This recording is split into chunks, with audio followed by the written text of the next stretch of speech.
E aí, galerinha, sejam bem-vindos a mais uma incrível aula de história. Lembrando que essa aula é um oferecimento, tô brincando.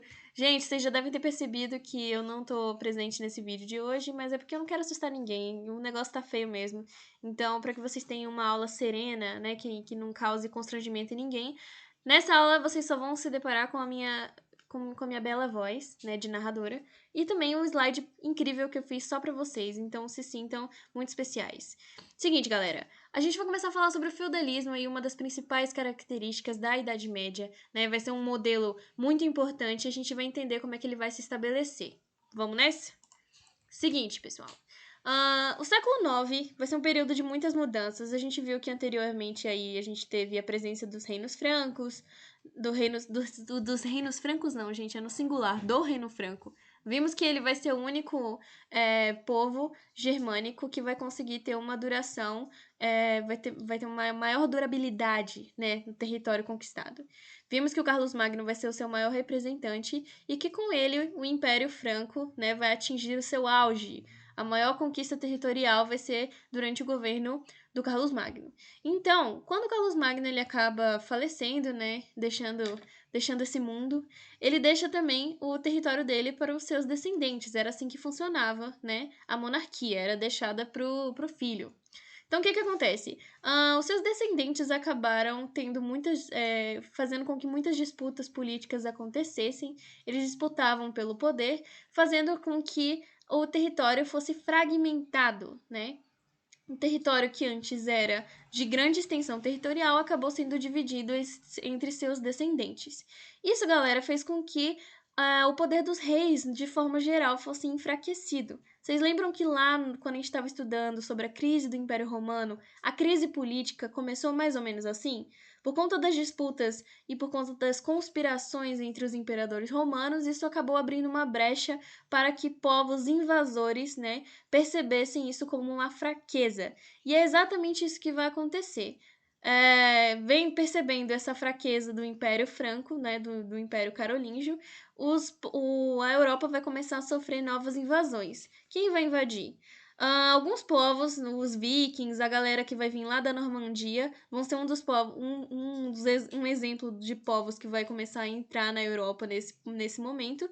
E a gente também tem a expansão árabe, né? A expansão muçulmana. Então, por conta disso, por conta desse enfraquecimento político, isso vai fazer com que a população mais uma vez se sinta insegura. Olha aí a história se repetindo. Nós vimos isso acontecer lá atrás com o Império Romano do Ocidente, o que acabou ocasionando na sua crise, e vamos ver isso acontecer novamente, né, com os francos. Então, a população insegura por conta das invasões vai fazer com que as cidades se esvaziem, né, elas vão sair das cidades e vão migrar para o campo. E aí a gente vai ver nascer o chamado feudalismo. O feudalismo, então, vai nascer por conta de todos esses fatores. Beleza? Vamos lá.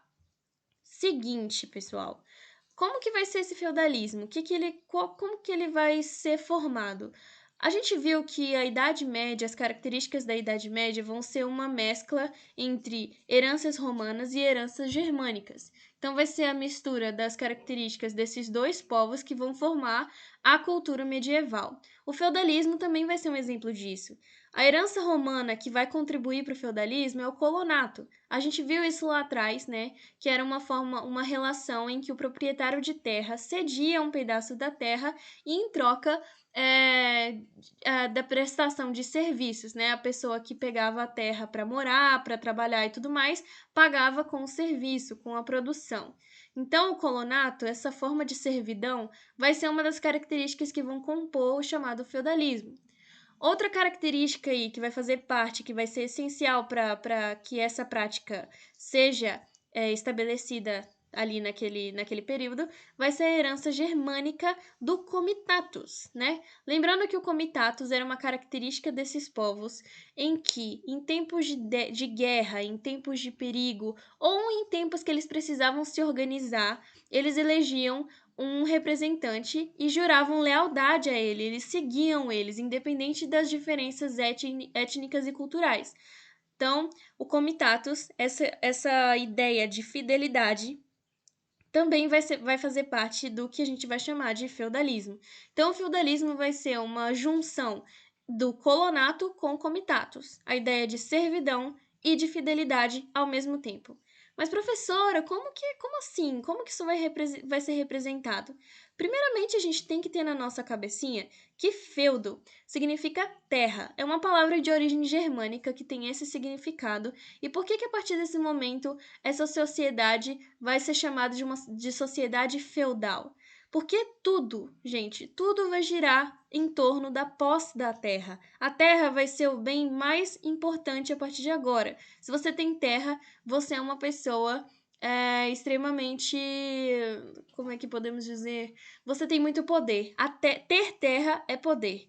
Então, a posse da terra ela era exclusiva dos nobres. Você só podia receber uma terra ou você só tinha posse de uma terra se você era da classe nobre. Então, somente essa classe tinha a posse da terra naquele período.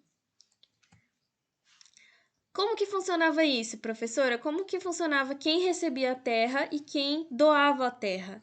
É o que a gente vai chamar de suzerania e vassalagem. O suzerano é aquele que possui a terra e que tem o poder de doar, né? A partir do momento que você tem um pedaço de terra, você pode doar para quem você quiser. Lembrando que só quem recebe terra ou doa são nobres. Então, aquele que vai receber do suzerano a terra vai ser chamado de vassalo. A partir desse momento que ele recebe a terra, ele vai ser o vassalo do suzerano. Como assim, professora?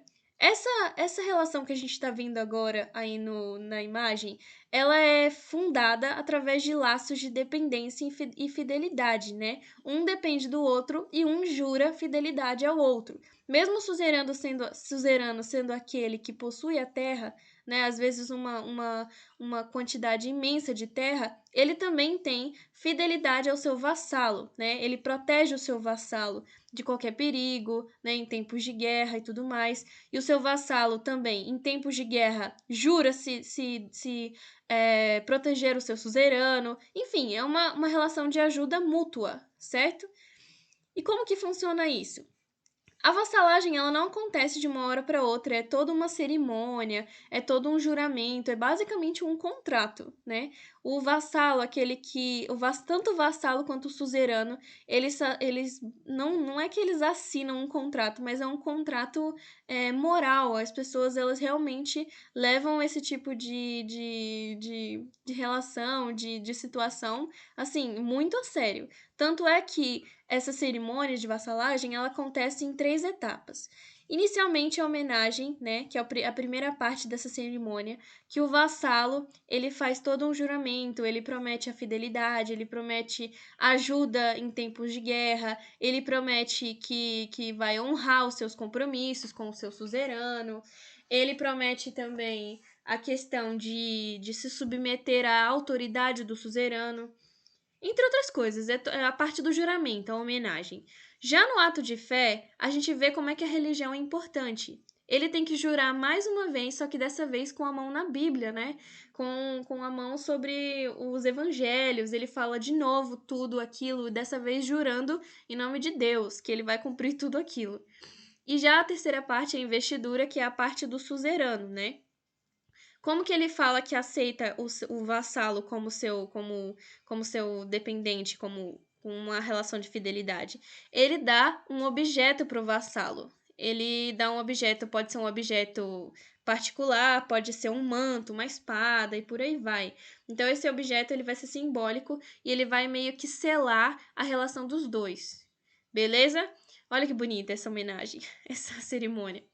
Então, o que acontece? A partir do momento que o vassalo ele recebe uma terra do seu suzerano, ele se torna um senhor feudal, ele se torna senhor de um feudo, né, de um pedaço de terra. E quando ele se torna um senhor feudal, né, quando ele se torna responsável por um pedaço de terra, ele tem alguns benefícios junto com isso. Primeiro de tudo, ele pode fazer justiça, né? As pessoas que ele abrigar no seu feudo, né? Até porque vale lembrar de uma característica muito forte. O vassalo, ele pode ser suzerano de outras pessoas, né? Ele é suzerano de alguém, mas ele pode ser suzerano de outras pessoas. Ele tem o poder também de doar terras para outras pessoas, para nobres menores, né? Vai sendo uma escala. O suzerano, que é o grande proprietário de terra, doa um pedacinho de terra para um vassalo. E esse vassalo, com esse pedacinho de terra, doa um pedacinho de terra para outros nobres e por aí vai. É uma relação que pode ser aí infinita. Então, tinham muitos senhores feudais. Então, dentro do seu feudo, o senhor feudal ele podia fazer justiça, né? Ele podia criar leis, ele podia fazer seu próprio julgamento. Ele tinha o poder de coletar impostos dentro do seu feudo. Ele tinha um poder político, ou seja, era ele que governava. Ele tinha a obrigação de defender esse feudo, né? Um dos juramentos que ele faz é o de defender esse território para o seu suzerano. Então, o senhor feudal ele tinha total poder sobre o seu feudo. É como se ele fosse um rei também. Lembra que eu falei que a figura dos reis vai ser enfraquecida? Porque o rei ele vai ser mais como um senhor feudal. Ele, ao invés de ter controle sobre todo um território, ele vai ter controle sobre só sobre o seu território. Assim como o senhor feudal. Ele só tem poder sobre o seu território. Beleza, galera? Até aqui tudo bem? Seguinte, no vídeo que vem, ó, no próximo vídeo eu vou continuar sobre esse assunto, então não perca tempo e já clica no próximo vídeo. Falou, valeu, valeu, falou!